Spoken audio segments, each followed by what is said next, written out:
E aí, pessoal, tudo bem com vocês? Então, conforme prometido, vou fazer uma revisão aqui com vocês sobre orientação a objetos. Então, a ideia desse vídeo, né, é recapitular. Eu vou fazer um projetinho com vocês, implementar, recapitulando tudo que foi falado em aula, tá? Então, vou começar explicando os conceitos de orientação a objetos, vou criar, né, classe, vou explicar o porquê, falando todos os conceitos, né? E aí a gente consegue explorar tudo, né? Se vocês tiverem dúvidas, eu vou deixar isso disponível, esse link do vídeo disponível no Classroom, vocês podem mandar por lá ou pelo vídeo também, tanto faz, eu respondo das duas formas, tá? Então vamos lá, pessoal. Então aqui está a tela do Eclipse, né? E vamos começar o projeto. Começar no projetinho.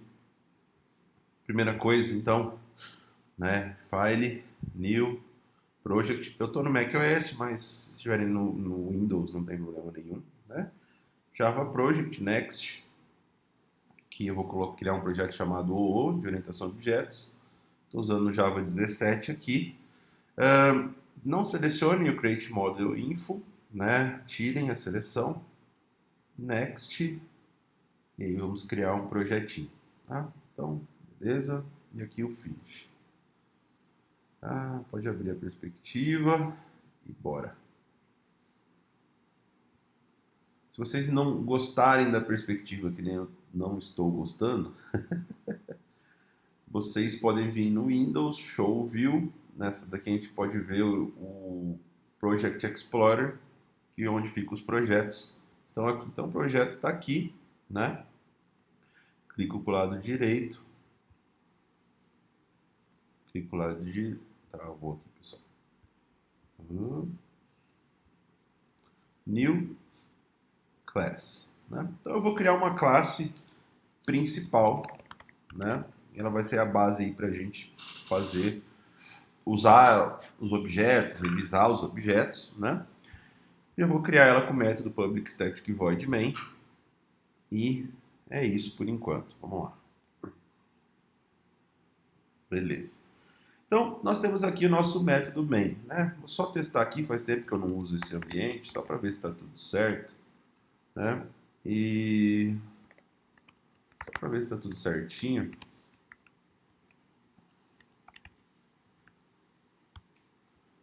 Vou rodar aqui. Tá. Roda aí, filho.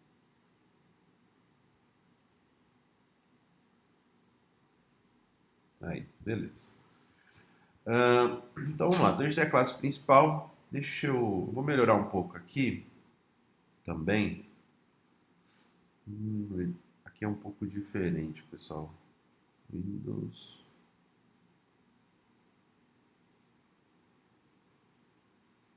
É bem diferente aqui do Eclipse, do Windows.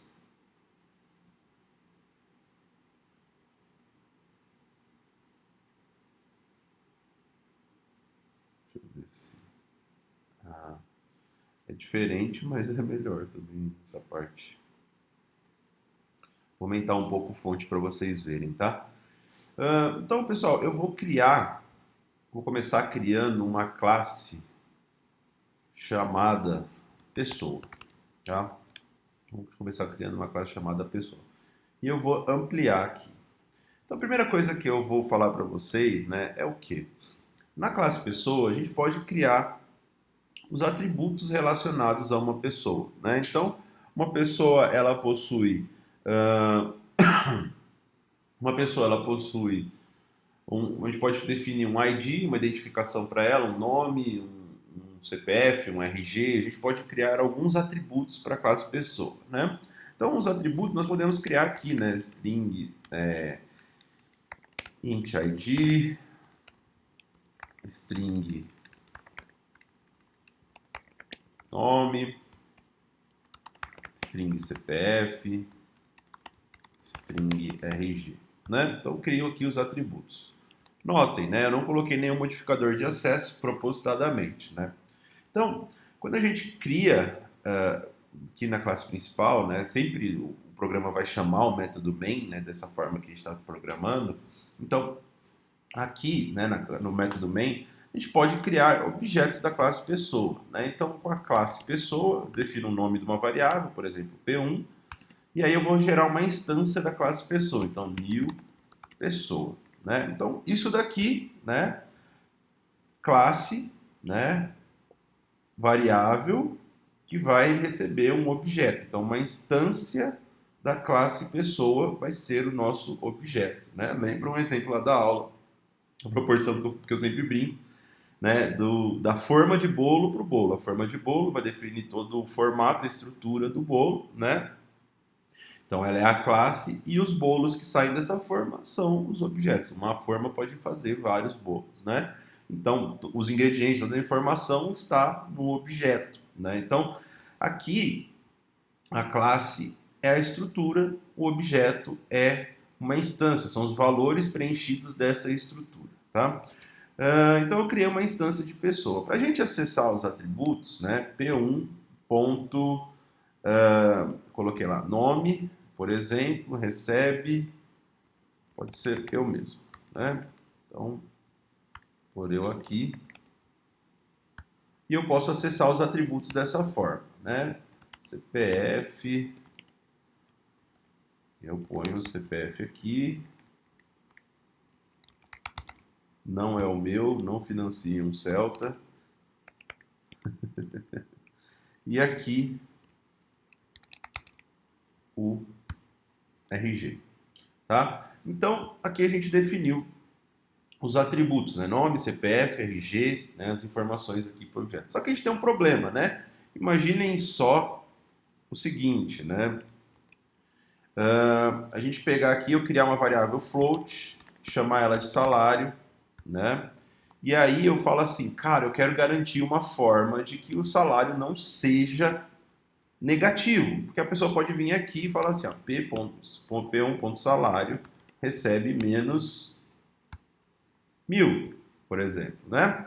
O que acontece aqui, pessoal? Eu estou inserindo um salário negativo, eu não posso. E eu não quero fazer uma regra de negócio no meu principal. A regra de negócio vai estar associada ao meu objeto. Cada objeto vai ter sua regra. Então, por exemplo, eu não posso ter um salário negativo, né? Não posso ter um salário menor que o mínimo, por exemplo, né? O que a gente faz então, né? A gente tem que garantir um meio de eu acessar as variáveis onde eu consiga fazer uma validação. Na programação orientada a objetos, a gente usa o termo encapsulamento. O que seria isso? A gente restringe o acesso à variável, não permite o acesso à variável, e aí a gente faz o acesso através dos métodos get e set, né? Então, a restrição da variável, primeiramente, a gente usa o modificador de acesso privado, né? Então, com isso, né, quando eu falo que uma variável ou um método, nós vamos falar já do método, ele é privado, ele só é visível dentro da própria classe. Ou seja, os atributos agora só são visíveis dentro dessa classe. Então ninguém externo consegue acessar e pôr um valor que eu não gostaria. E tem um jeito, mas assim, tem uma falha, mas enfim, não se preocupem com isso por enquanto, né? Para esse contexto, né, a gente não deixa ninguém acessar de fora da classe, beleza?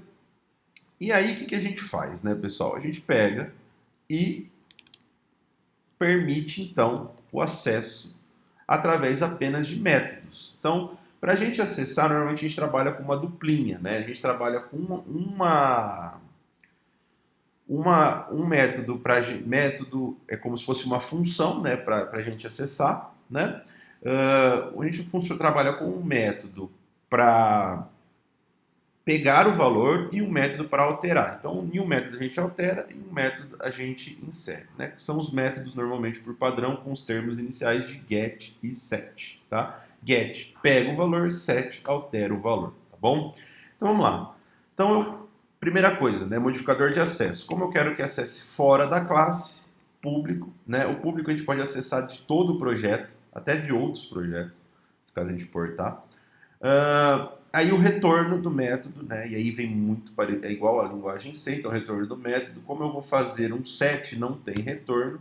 E aí o nome do método, então set id, né? E aqui eu falo assim, bom, já que eu vou alterar, eu preciso passar um parâmetro para alterar. O parâmetro normalmente é o mesmo da variável, então mesmo tipo, e a gente usa o termo mesmo nome. Não é obrigatório o mesmo nome, mas a gente usa. E aí nós usamos a palavra reservada diz, id, recebe, id. Por que a gente faz isso, tá? Primeira coisa, eu preciso diferenciar esta variável que vem por parâmetro desta aqui que é global na minha classe, né? Que pertence aqui à minha classe pessoa, não, objeto, na verdade, pessoa, né?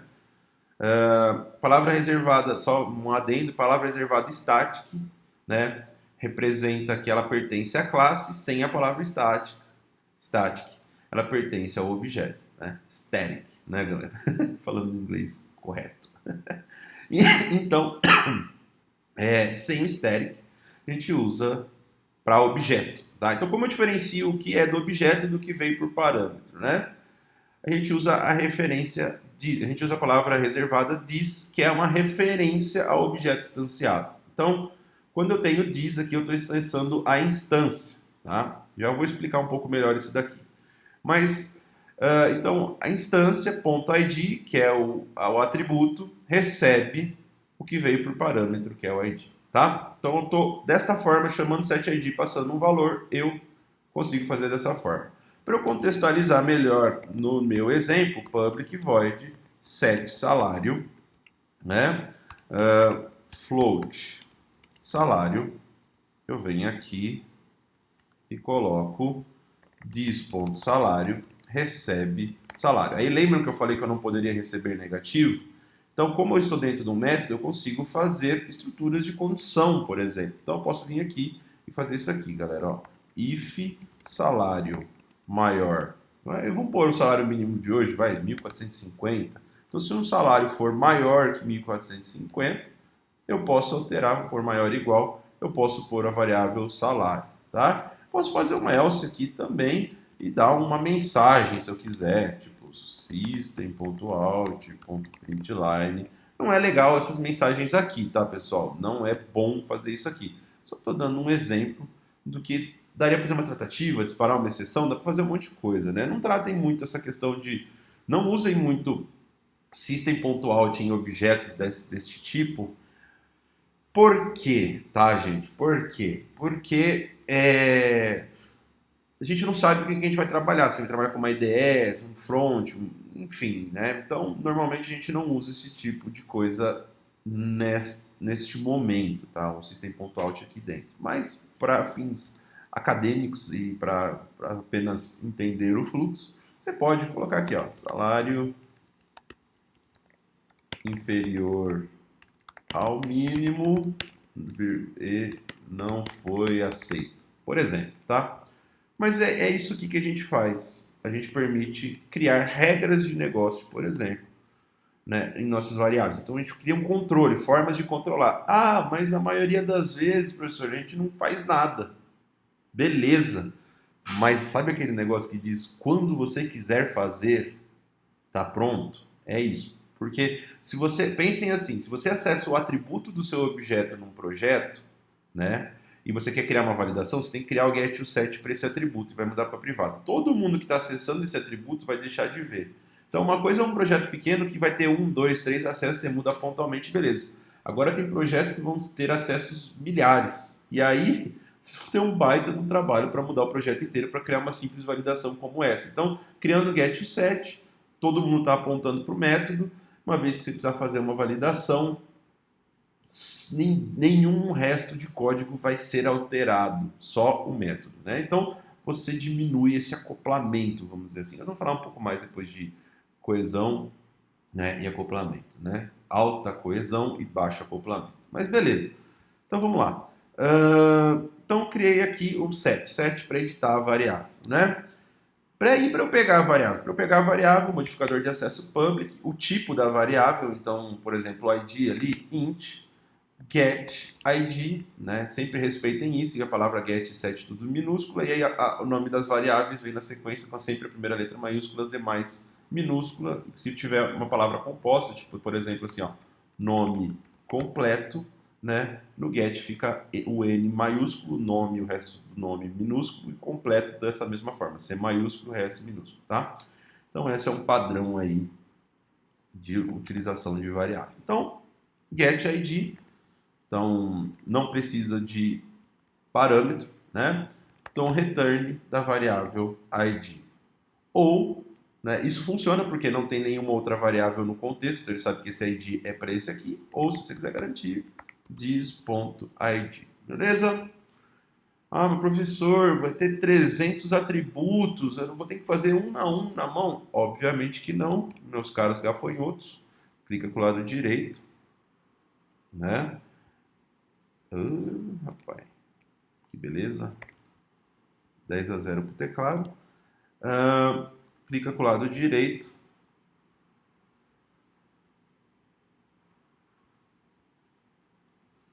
Vem aqui em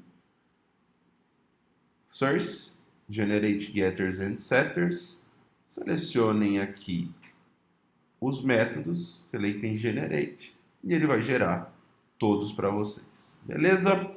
Criamos os gets e os sets. Então, revisando o conteúdo, encapsulamos finalmente os atributos. Então, nós já falamos de classe, de objeto, de atributo, modificador de acesso privado, modificador de acesso público, encapsulamento, que é o fato de a gente restringir o acesso à variável e fazer ele através de métodos, né? Método de acesso para pegar e para alterar a variável, que são os get e o set, beleza? E aí geramos para todos, beleza? Então temos aqui um objeto, obviamente vai parar de funcionar porque as outras classes não enxergam mais os atributos direto. Para utilizar, temos que acessar pelo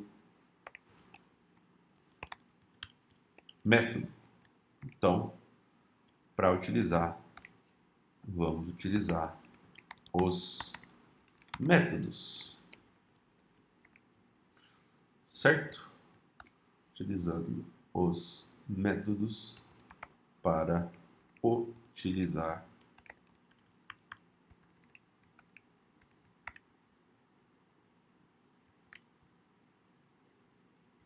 a variável,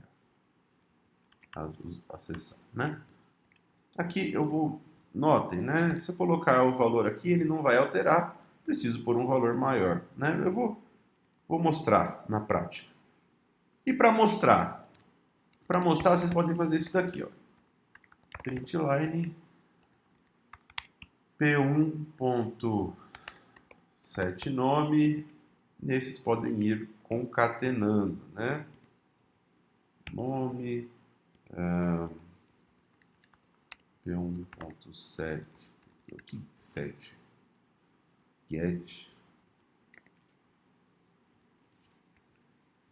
get nome, get CPF,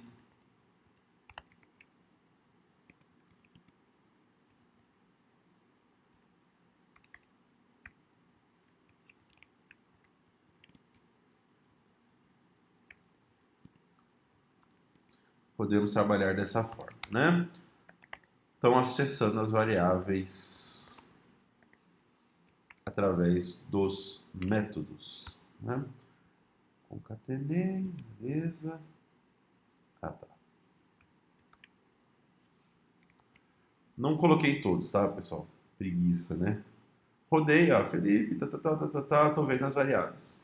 Pessoal, isso é muito contraprodutivo, né? Eu posso gerar uma versão string do meu objeto, né? Então, para eu gerar essa versão string, source generate toString, então a versão string. Quando eu vou gerar a versão string, eu escolho o que eu quero mostrar. Eu quero que mostre todos os campos. Quando eu gero, ele vai gerar um método toString, né? E aí eu consigo acessar todos os atributos, né? Então eu não preciso necessariamente usar o get das variáveis. Lógico que se eu precisar fazer algo, eu utilizo, né? Então olhem só qual que é a vantagem.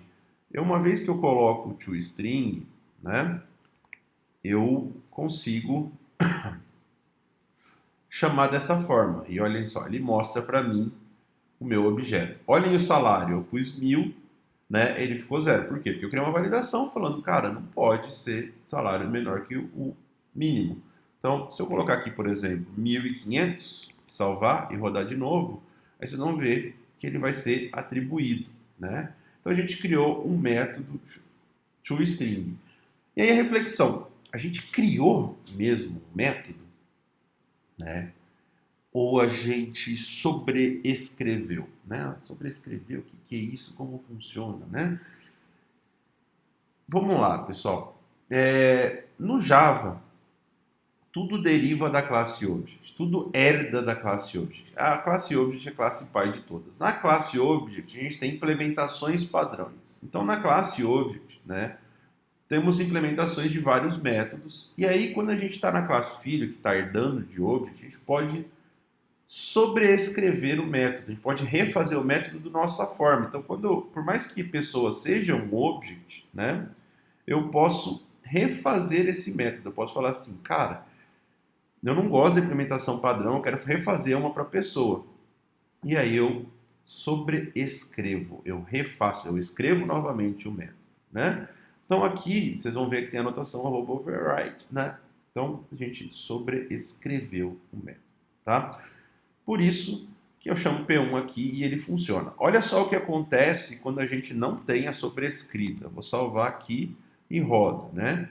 Ele funciona também, só que ele vai mostrar outra coisa. O que acontece aqui?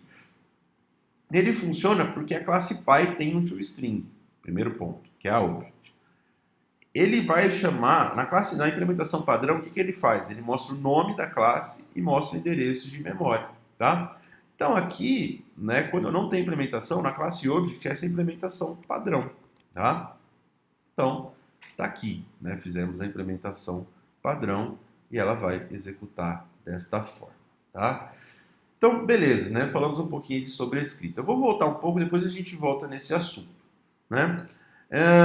Quando a gente inicializa um objeto, uma classe, pessoal, nós podemos criar um método, né, chamado construtor. Então, tem pessoas que falam método construtor, tem pessoas que falam só construtor. Por padrão, construtor, né? Então, a gente pode criar um construtor. O que é um construtor? Quando a gente cria o objeto, a gente está construindo o objeto, né? O que é isso? Eu posso definir um método que assim que ele está inicializando, ele faça algumas coisas para configurar o nosso objeto.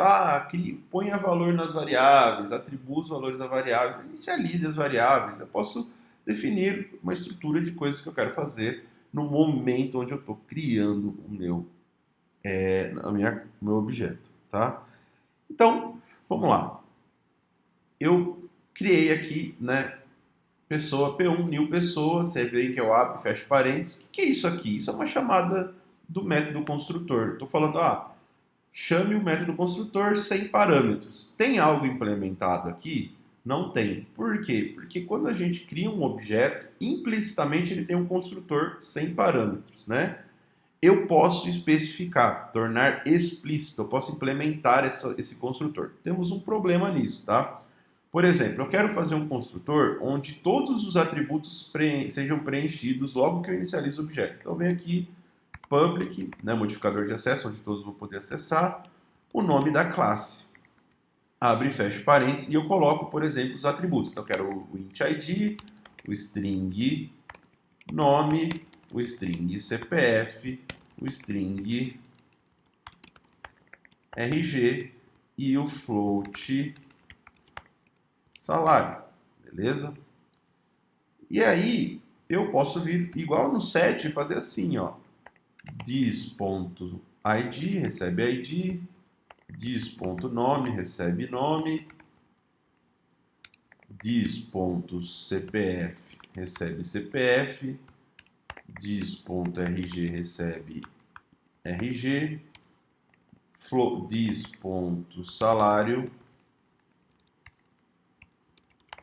recebe salário. Legal, implementei. Dois pontos importantes. Primeiro ponto importante, né? No principal ele para de funcionar. Por quê? O nosso construtor implícito deixa de existir quando a gente cria um construtor. Então, criei um construtor, o nosso deixa de existir, tá?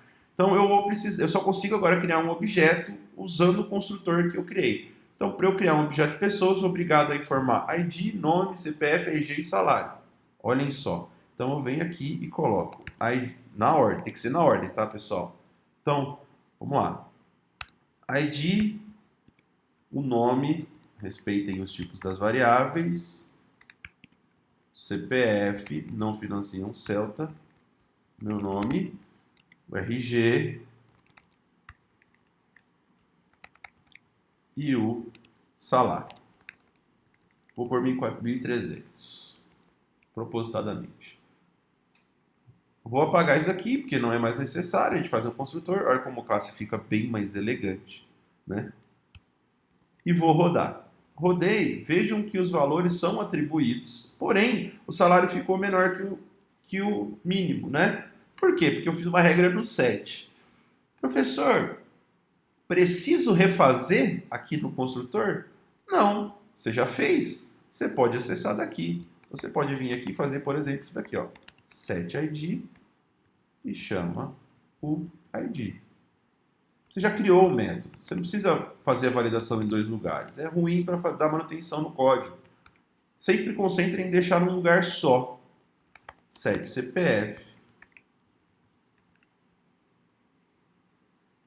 Set RG.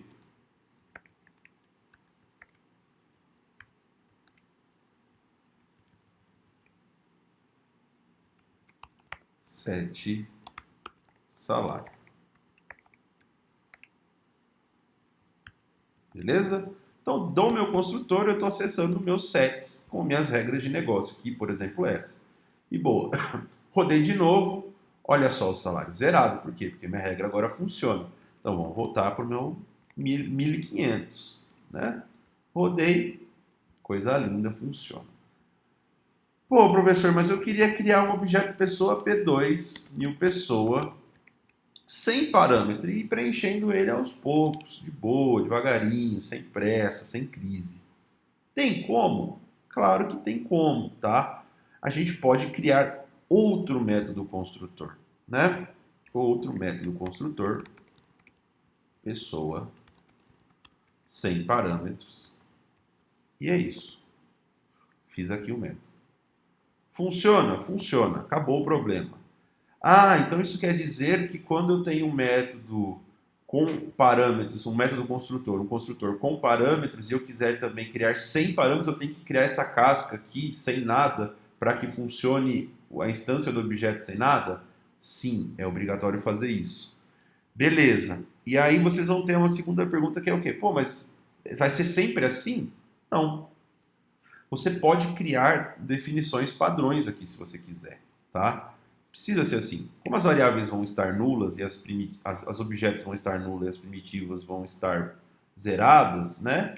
Você pode pôr valores padrões se você quiser, né? Então, eu vou deixar o nome vazio, eu vou deixar o CPF vazio, eu vou deixar o RG vazio, eu vou deixar o salário vazio.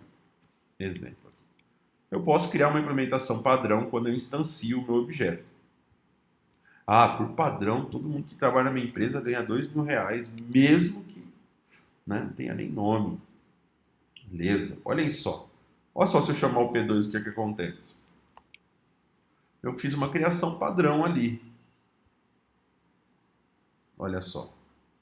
Vem com o valor padrão. Se fizer com P3, P4, e chamar dessa forma também, tá? Então, o que eu fiz aqui? Aqui, pessoal, eu criei 2 construtores com atributos diferentes. Isso é uma sobrecarga. Sobreescrita, sobrecarga. Sobreescrita, a gente está sobreescrevendo, está reescrevendo algo que já existe. Sobrecarga, a gente está sobrecarregando, a gente está criando a mais. Já tem uma, a gente está criando a mais. Tem limites? Não. Qual que é o limite da sobrecarga? Você tem que sempre usar atributos diferentes. Então eu não posso criar 2 construtores com o mesmo atributo. Tá? Eu não posso criar outro construtor com esses mesmos atributos aqui do de cima, né? ID, nome, CPF, RG e salário. Eu não posso criar outro. Posso criar um com um a menos. Posso criar um com um a mais, posso criar um com tipos diferentes. Não o mesmo, beleza? Essa é a regra da sobrescrita. Da sobrecarga. Até eu estou confundindo. Essa é a regra da sobrecarga, tá? Sobrescrita você tem que implementar exatamente igual. Sobrecarga, o atributo é diferente. E o nome? Idêntico. Tem que ser idêntico, tá? Nome e assinatura do método é o mesmo. Como é construtor, o nome da classe fica o mesmo. Daí eu falei método, por quê? Porque eu posso fazer uma sobrescrita de métodos também, não só do construtor. Eu posso vir aqui no set salário e fazer algo assim, ó. Public void set salário float salário e passar um outro parâmetro. Por exemplo, um boolean falando is freela para falar que é um freelance, que o cara não vai ter salário, né? E aí, olha só, eu falo assim, né? Tipo, eu faço assim, ó, if, né, is freela, então se ele for freelance mesmo, né? Se for um freelance, dis.salário, recebe salário. Ó, que beleza? Se não, set salário. Chama o outro set ali, passando salário. Ó que bacana. Tá feito o rolo. Criei uma condição, um acesso, uma forma de alterar, passando uma outra condição. Olhem aqui, né? O cara tá ganhando milão, beleza?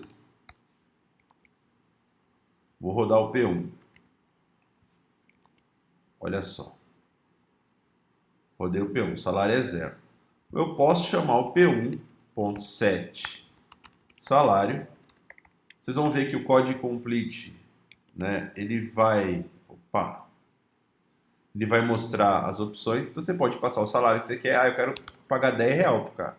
Beleza. Só que aqui eu falo que ele é um freelance. True.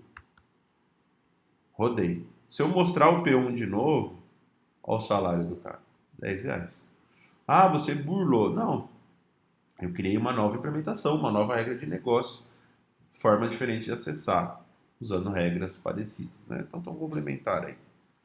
Beleza? Então, fizemos aqui, né? Recapitulando o que nós já fizemos até agora. Criamos uma classe, criamos objetos dessa classe, criamos atributos, encapsulamos os atributos, né? Criamos construtores. Quando a gente faz vários construtores, a gente pode sobrecarregar, então, construtor e também sobrecarregamos o método. E também fizemos uma sobrescrita do método string, que é da classe object, beleza? Então, começamos a falar da sobrescrita. Vamos lá. O que eu quero fazer agora, pessoal? Eu vou falar um pouquinho de herança, explicar um pouco mais de herança para vocês. Vou criar aqui, então, uma classe chamada aluno, beleza? E vou criar uma classe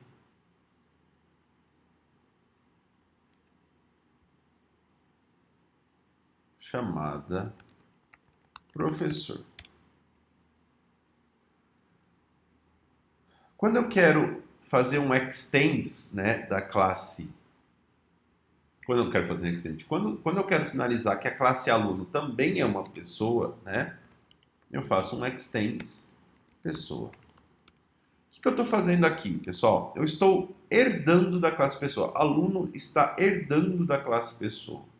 Com isso, tudo que foi implementado na classe pessoa agora também pertence ao aluno. E eu não preciso reescrever tudo. Então, por quê? Porque o aluno é uma pessoa, o aluno tem um nome, tem um CPF, tem um RG e, em vários casos, tem um salário. Né? Então, eu posso reaproveitar essa implementação de pessoa, não preciso refazer. Então, esse é o conceito principal da herança. Eu posso reutilizar um código que eu já criei e eu posso focar só nas diferenças. Então, por exemplo, qual que é a diferença de um aluno para uma pessoa? Por exemplo, uma informação que um aluno tem é o RA. Então, eu posso vir aqui, criar um private int RA, por exemplo, né? só RA. E venho aqui, faço um source, gero aqui os gets e os sets de RA. E boa, tá aqui o nosso RA, tá? E aí eu tenho a classe professor. A classe professor, acredite se quiser, também é uma pessoa, né? Sei que muitos de vocês dizem, não é não, né? Mas é sim. E também tem todos as informações de pessoa. E eu posso criar específico, por exemplo, um code professor.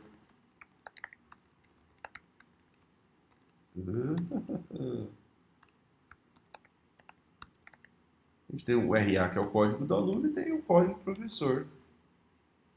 Pode ser matrícula, pode ser várias. Que legal. Gera o get, o set aqui. E boa. Beleza? Olha só que bacana. Então, criei aqui. Mas eu não entendi isso na prática. Na prática, pessoal, é isso aqui. Olhem só, a gente gerou aqui a pessoa, né? Eu posso criar, eu vou apagar isso daqui, eu posso criar um aluno, A1 recebe new aluno, né? Instanciei o aluno. E olha que bacana, no aluno a gente não tem nada implementado, a gente só tem o RA. Então, no aluno eu posso vir aqui em A1 e fazer um set RA, né? Posso fazer um set RA e pôr o RA do aluno. Mas o aluno, como ele herdou de pessoa, ele tem tudo da classe pai. A1.set nome. João. Beleza? Aí vocês vão falar assim, pô, legal. Como eu mostro ao aluno, posso usar o toString, eu preciso refazer o toString, né?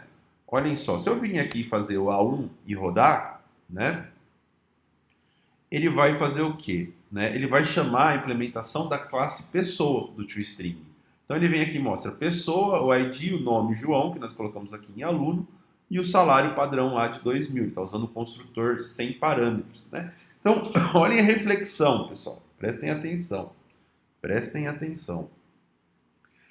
Eu criei um objeto aluno, ele era o tipo pessoa, né? Atribuí um RA para ele, atribuí um nome para ele, né? E aí, quando eu chamo o toString, ele chama da minha classe pai, porque eu não fiz a classe filho.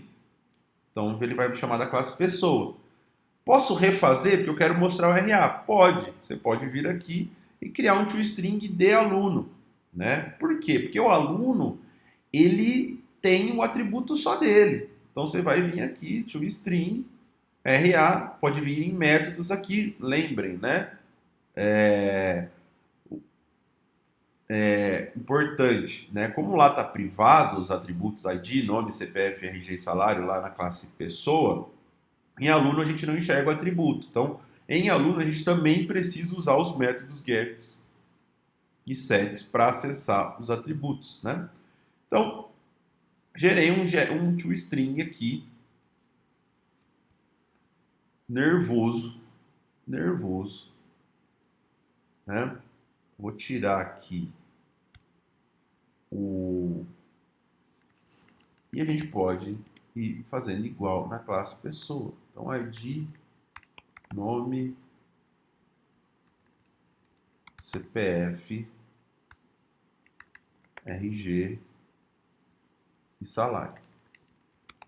Eu refiz o método toString para aluno. Então, a gente tem um para pessoa, atende perfeitamente bem pessoa, e eu quis refazer em aluno para mostrar também o RA. Eu refiz. Refazer, eu sobreescrevi. Eu refiz, sobreescrevi, fiz uma nova implementação para aluno para dar certo. Então, rodei aqui, olhem só.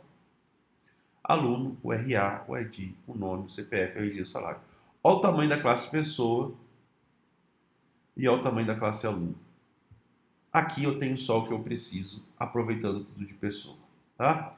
Professor, posso fazer a mesma coisa. Sobreescrever a classe, o método. Sobreescrever o método o string. Método não precisa, vamos aqui nos métodos. Não quero getClass, não quero hashcode.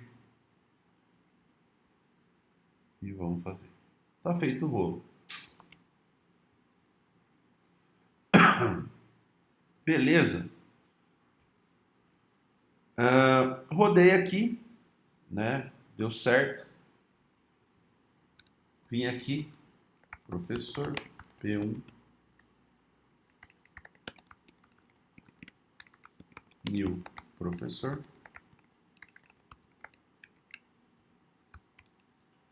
P1.set code.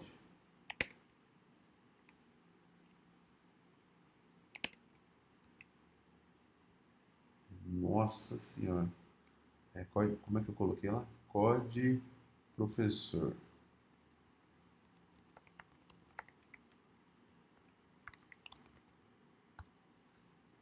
E aí eu posso mostrar o aluno, posso mostrar o professor. Beleza, pessoal? Então criei aqui classe aluno, criei aqui a classe professor. Rodei aqui, vai mostrar o aluno, vai mostrar aqui o professor usando a implementação. Ah, mas para que isso, né? Por que a gente pode fazer isso? Bom, tem vários motivos, né? A gente aproxima muito mais a realidade fazendo a implementação dessa forma, né? Então a gente reaproveita a implementação padrão, só foca no que é necessário de alteração, né? E o comportamento também do método fica um pouco do seu projeto fica um pouco melhor, uma vez que a gente, um pouco não, muito melhor, uma vez que a gente usa orientação a objetos. Exemplo, eu posso criar uma implementação padrão, olhem só, pessoal. Public static void mostrar pessoa. E aí aqui eu faço pessoa P, né? Aqui eu posso fazer o seguinte, ó. System.out.println P. Vou mostrar o objeto pessoa. Cria uma implementação para mostrar o objeto pessoa. Confiram comigo, né? Se eu criar um objeto pessoa, se eu vir aqui, ó, e fizer isso aqui, ó, mostrar pessoa, new pessoa, funciona, né? Pô, professor, mas você está fazendo de um jeito diferente, eu não tinha visto isso ainda, você jogou o new direto, que loucura é essa? Olhem só, pessoal, pessoa P recebe new pessoa, né? Beleza. Olhem que interessante. Eu estou atribuindo uma instância de pessoa à variável P, né? E aí eu jogaria o P aqui, tá bom? Uma coisa que às vezes a gente confunde um pouco, as pessoas quando começa a programar não entendem, é que isso é uma atribuição de uma instância para isso daqui, né? Para essa variável aqui, esse é o tipo. Uma outra coisa que é importante destacar é que isso daqui é equivalente a isso aqui. Notem, né? Eu criei uma variável e eu estou definindo o tipo. Então eu não preciso ficar passando o tipo. O tipo você só vai definir no momento de criação da variável. Mas, então, P é equivalente a isso aqui, tá? Então, se você não quiser criar uma variável e passar a sentença ou do lado esquerdo ou do lado direito, elas são equivalentes. Então, se você quiser passar direto aqui, funciona, tá bom? Isso funciona. São equivalentes. Então, beleza. Rodei o mostrar pessoa. Não fiz nada, né? Ele vai mostrar aqui pessoa, Legal. Qual que é a vantagem da orientação a objetos? Vocês concordam comigo que o aluno também é uma pessoa? Eu posso, então, usar o método 1 a 1. Vocês concordam comigo? Eu sei que vocês não vão concordar, mas professor, acredita em mim, professor também é uma pessoa. Então, P1 também. Rodei aqui. E a implementação, pensando em pessoa, funciona para todos os todos os objetos, né? Contanto que ele seja uma pessoa. Então, o professor é uma pessoa? Sim, funciona. Aluno é uma pessoa? Sim, funciona. Pessoa é uma pessoa? Sim, funciona. Então, para as três classes vai funcionar uma implementação de pessoa. O que vocês têm que tomar cuidado, tá? Todo professor é uma pessoa? É. Toda pessoa é um professor? Não. Todo aluno é uma pessoa? Sim. Toda pessoa é um aluno? Não. Olhem bem a diferença, né? Por que eu estou falando isso, né? Porque é o seguinte, imaginem se eu fizesse isso daqui, ó. Aluno A. Olhem só, pessoa dá erro e professor dá erro. Tá? Por quê? Porque nem toda pessoa é um aluno e nem todo professor é um aluno. Né? Professor não é um aluno. Tá? Não nesse projeto que a gente criou. Então, o que você tem que respeitar aqui sempre? Né? Que seja do mesmo tipo. Então tem que tomar cuidado com isso. Ah, mas aluno é uma pessoa, o professor também é uma pessoa, então eles. Né? Não, tomem cuidado com essa hierarquia. O professor ele é uma pessoa, o aluno é uma pessoa, mas a pessoa não é sempre um aluno. Ela pode ser só a pessoa. A pessoa ela pode ser um professor, mas o professor nem sempre, né, a pessoa nem sempre vai ser o professor. Então, tomem cuidado, né? Quando de cima para baixo funciona, de baixo para cima não, tá? Tome cuidado com essa inversão. Ah, professor, quer dizer que só aluno funciona aqui? Só aluno e tudo que herdar de aluno. Você poderia criar uma outra classe chamada aluno especial, né? Aluno transferência, aluno, vários tipos de aluno, todos herdar de aluno, e aí todos funcionariam nesse método, tá? Mas tomem bastante cuidado com isso, né? Então você consegue fazer dessa forma. E apesar de vocês não terem percebido, então no Java a gente consegue fazer algo assim, ó. Pessoa, pessoa, recebe 1000 alunos. Olha que bacana. Olha que bacaninha. E aí a gente pode fazer uma pessoa, pode criar uma pessoa, mostrar pessoa. Olha o comportamento disso. Eu tenho um objeto do tipo pessoa, mais uma instância de aluno. Quando eu rodo, ele vai mostrar o aluno, por mais que a variável seja do tipo pessoa, ele mostra a instância de aluno. Qual que é o problema disso? Como eu estou falando que ele é uma pessoa, lembra que eu falei para vocês que nem toda pessoa é um aluno? Se eu fizer um p.getRA, não funciona.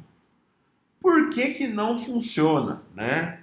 Porque nem toda pessoa é um aluno. Eu não posso falar assim, trata todo mundo como aluno, porque pode vir um professor, pode vir uma pessoa que não tem essa informação de RA e vai dar um class, cast, except. Na verdade, eu vou falar do cast agora, né? Nada impede vocês de falar, eu quero que você trate essa pessoa como aluno. Então você pode fazer assim, ó, if p é uma instância de aluno, se ele for uma instância de aluno, beleza? Se P for uma instância de aluno, você faz um cast, ó. Deixa eu deixar ver aqui que vai ficar um pouco melhor. P, põe aqui, ó.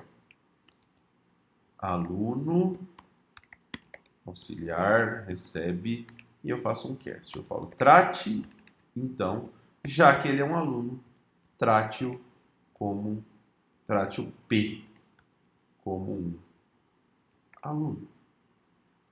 E aqui eu fiz um cast. Então, a partir de agora, você vai tratar o aluno, a pessoa como aluno. Estou falando assim, se ele é uma instância de aluno, trate ele como um aluno. E aí sim, pessoal, eu consigo vir aqui e usar o nosso aluno.getRA. Aí funciona. Tá? Então, funciona dessa forma. Beleza? Eu consigo ver o RA. Ponto importante aqui, muito importante aqui. estou criando um acoplamento nesse método absurdo com a classe aluno.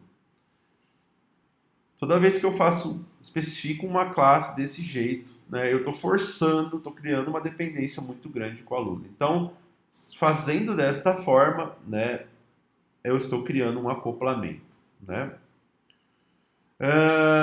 O código vai ficar menos coeso e mais acoplado. O que isso quer dizer? Eu fico dependente da classe aluno. Se eu apagar essa classe aluno do meu projeto, todo lugar que eu tiver isso ou que eu usar isso, ele vai quebrar.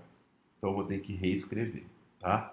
Então o acoplamento é ruim. Agora, no exemplo anterior, era um código bem coeso, né? Então ele fazia sentido e ele não tinha acoplamento nenhum com nenhuma das classes filhas de pessoa, aluno e professor. Então se eu apagar aluno, o projeto funciona normalmente. Se eu apagar professor, funciona normalmente. Lembrando, é claro e é óbvio, que eu estou instanciando eles aqui, né? Então, toda vez que eu referenciar aluno, eu estou criando um acoplamento com o aluno. Estou fazendo uma dependência com o aluno. Se ela deixar de existir, o meu código quebra, né?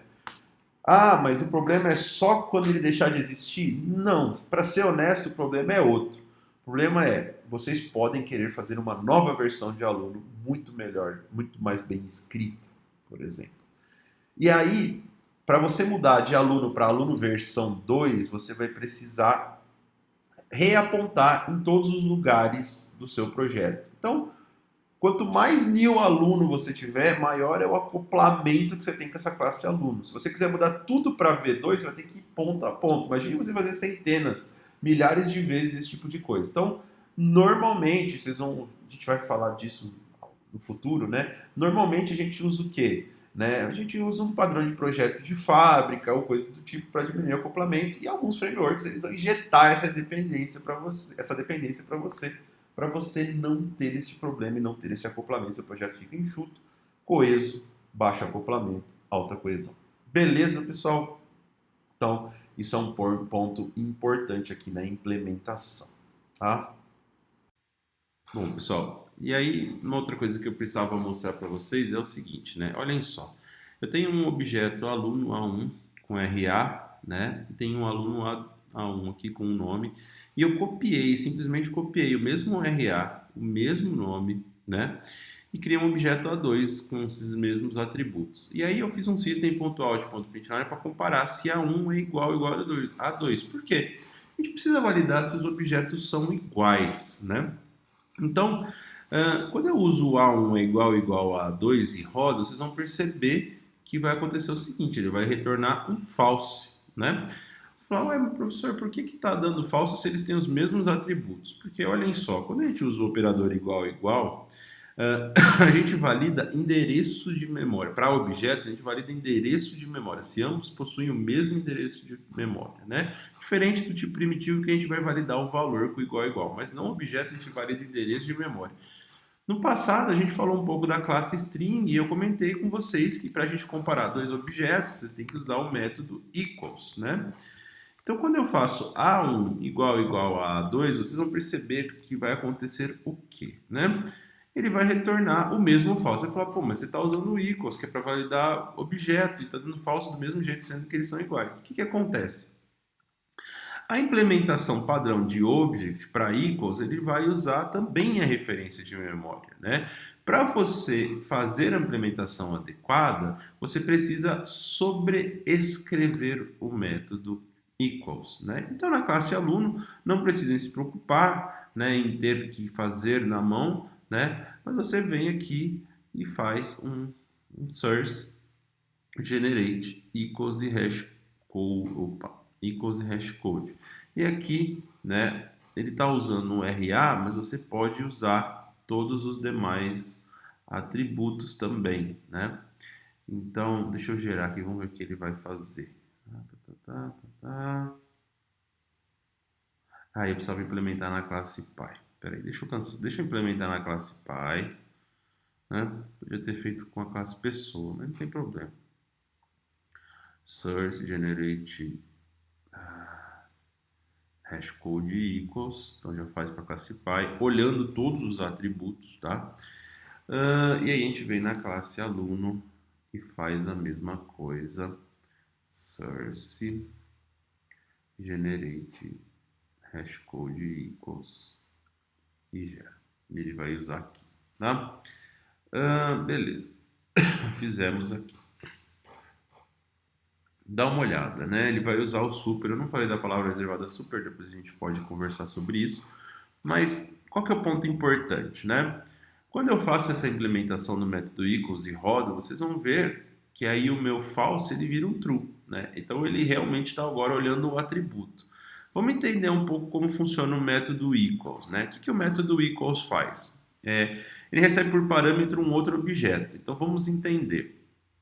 A1 equals A2. Então, que método que está sendo chamado? O equals de A1 passando o A2. Então, nesse exemplo aqui, o objeto A2 é o que está sendo vindo como parâmetro, né? E o objeto A1 é o que está sendo chamado método, tá? Então, o equals está sendo chamado de A1 e sendo passado por parâmetro o A2, né? Daqui que ele olha, a referência de this é a referência de A1, tá? Object é a referência de A2. Então, o object aqui é A2 e o this é o A1, tá? Então, a referência de A1 é igual à referência de A2, ou seja, estão no mesmo endereço de memória, se sim, já retorna um true de cara, né? Outro ponto, né? O que vem por parâmetro é nulo. Olhem só, se esse método foi chamado, né, A1 ponto chamou o método, isso quer dizer que A1 tem uma referência. Se ele não tiver uma referência, o método não é chamado, ele dá um null pointer exception. Todo método só pode ser chamado numa classe, num objeto. Todo método de objeto só pode ser chamado se tiver uma instância, tá? Então, se for nulo, não tem instância. Então, óbvio que esse método não seria chamado, daria erro antes. Então, óbvio que A1 tem instância, e se A2 não tiver, eles são diferentes. Um tem instância, outro não tem, são diferentes. Então, segunda validação. Terceira constatação é o que? A classe que está, olhem só, tudo deriva de object. Então, você pode passar qualquer coisa para comparar aqui. Não necessariamente um objeto aluno, poderia ser um objeto professor para comparar aqui, porque ele está olhando o object. Então, o que ele vai validar aqui? São de classes diferentes. Se for de classe diferente, eles obviamente não são iguais, eles já retornam falso. Se não, né? Se não, aí sim ele vai validar o que? Os atributos, né? Então ele vai falar assim: então trate o objeto como uma pessoa e olhe atributo por atributo, CPF, RG, né? Todos os atributos por atributos para ver se eles são iguais, né? E em aluno, aluno, o que ele faz? Ele valida se estão no mesmo endereço de memória e já chama a classe super antes para ver se são iguais na classe super, né? Então, se não for igual, ele retorna falso. Se forem iguais, ele valida de novo se estão na mesma classe, né?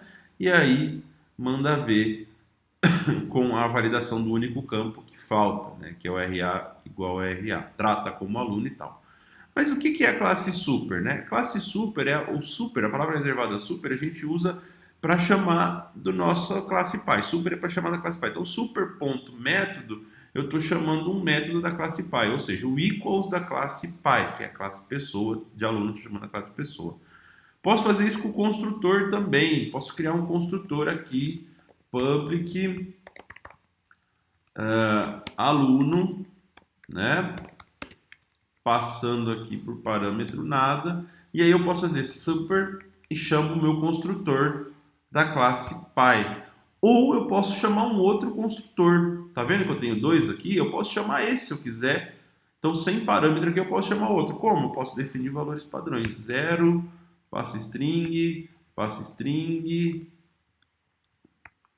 passo string, passo um valor. Pronto, chamei o construtor com parâmetros em vez do construtor sem parâmetro. Se eu não passar parâmetro, ele chama o construtor sem parâmetros, tá? Então, isso daqui, a palavra reservada super é para chamar a classe pai, né? Métodos da classe pai, ou até mesmo o construtor da classe pai, nesse exemplo aqui, de um construtor chamando a classe pai. Por quê? Porque muitas vezes eu quero que ele inicialize primeiro as variáveis da classe pai, para depois inicializar as minhas, tá? Então essa é a utilização. Então o equals, para que a gente cria ele? Para comparar os atributos dos objetos. Precisa comparar todos? Não. Você pode escolher qual atributo você quer comparar. Você quer comparar todos ou alguns específicos. Então você pode falar que um aluno é igual ao outro apenas se o RA for o mesmo. Ou você pode falar, não, eu quero que o RA seja o mesmo, o nome seja o mesmo, o endereço seja o mesmo, o RG, o CPF, o salário, tudo seja o mesmo, para aí sim eu falar que os objetos são iguais. Se um nome tiver diferente e o resto estiver tudo igual, eles são diferentes. Então você pode escolher isso no momento que você cria o método equals, dependendo da sua regra de negócio, da forma como você está implementando, tá?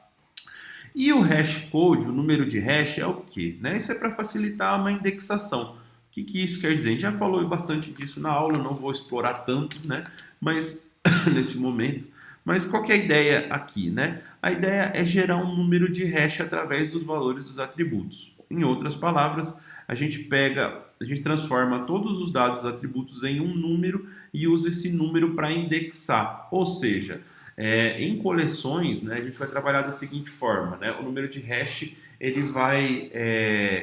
em coleções, o número de hash, ele vai falar certinho quais são os endereços que você vai utilizar. Então, por exemplo, se o seu nome é Felipe, você vai ficar na posição 3, porque o número de hash gerado é 3 e você vai ficar naquela posição 3. Se o seu nome é João, o seu número de hash vai ser 10, então você vai ficar na posição 10, né? Então, a gente usa o hash code para quando a gente não tem o índice, que é definir uma posição para armazenar a pessoa. Então, funciona tanto para o primeiro, funciona com hash code para endereço, né? E quando você chega no endereço, você precisa comparar se o que está lá é o mesmo que você está querendo comparar, você usa o equals. Então, retomando, hash code é para você organizar seus dados, pôr na posição conforme os dados que você tem, indexar ele, e o equals é quando você chega no endereço, você valida se eles são iguais ou não. Então, você tem uma forma de comparar e uma forma de chegar mais eficiente. Aqui chega mais eficiente no lugar e aqui compara eficiente, né? Por isso que quando a gente põe para sobrescrever, ele sempre manda fazer o par e não um só o outro, né?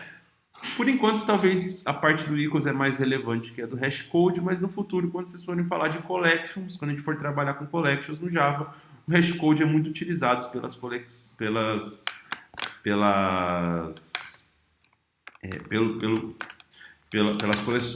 Tá bom, pessoal? Então, é isso, tá, pessoal? Então, recapitulamos aí, né? Recapitulamos tudo aqui na aula, né? Recapitulamos criação de classe, criação de objetos, criação de classe, criação de objetos, atributos, encapsular atributos, métodos, sobrecarga de métodos, sobrescrita de métodos, herança, né? Método toString, método equals, método hashcodes, né? Então fizemos todo um catado de tudo, né? Toda a revisão aí do projeto, beleza? Então, um dos principais conceitos aí do que a gente falou até agora, tá?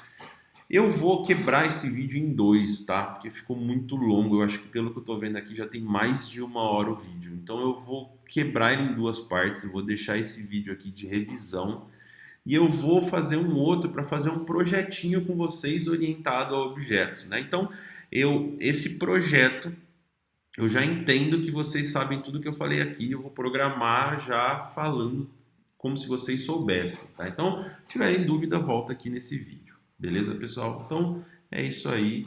Valeu e até o projetinho.